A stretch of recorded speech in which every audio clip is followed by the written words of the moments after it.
Здравейте, приятели! Искам да коментирам един важен експеримент, може да сте го гледали. Той е с сините и лилавите точки. Дават на студенти поравно да разпределят 400 сини и 400 лилави точки, като имаме нюанси между синьо и лилаво, те се справят доста добре. Свикват с това нещо. С времето в този експеримент почват да намалят сините точки за сметка на лилавите. Но хората са свикнали да има равен брой. И те продължават да откриват сини точки там, където ги няма. Експериментът по-натам се развива, ще го погледнете. Какво става в реалния живот? В реалния живот в България ние стигаме до огромен брой дефицити. Някъде има дефицит на любов. Всъщност си казваше, то не е точно така. Еди кой си изморен, еди кой си има тежък ден, работата му е тежка, ученето му е тежко. Не той не обича. Има дефицит на внимание. Не, той временно е разсеян. Има дефицит на младост. Не. Той или тя е само на 28, не са стари. Те имат 5, 6, 7 години здраво учене, имат после кариера, имат интернет. Имали са много слънца и луни. Те не са на 12, не са на 15, не са на 16. Не са твърде много стари, но все пак са си възрастни. И се започват човек лъже себе си, обществото лъже. На практика това е дефицит.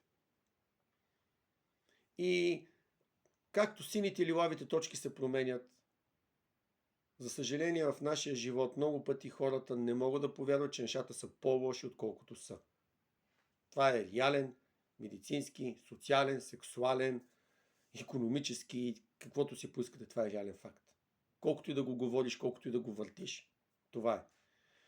И то е тъжно и точно това е изкуството, както казвам, изкуство на живота. Въпреки всички тези дефицити, които постоянно вървят, човек да може да намери щастие в себе си и в други, което е изкуство и той трябва да се учи, да го прави всеки ден, да ги превъзмогва, да се адаптира към тях и да може да продължава напред. Или просто ще изглежда все по-зле, ще се държи все по-зле и той ще си самовнушава, ще лъже себе си, както казват, просто за да запълни тия дефицити с един инстинкт, защото на първо място мозъка опитва да защити тялото, дори да се наложи да лъже тялото.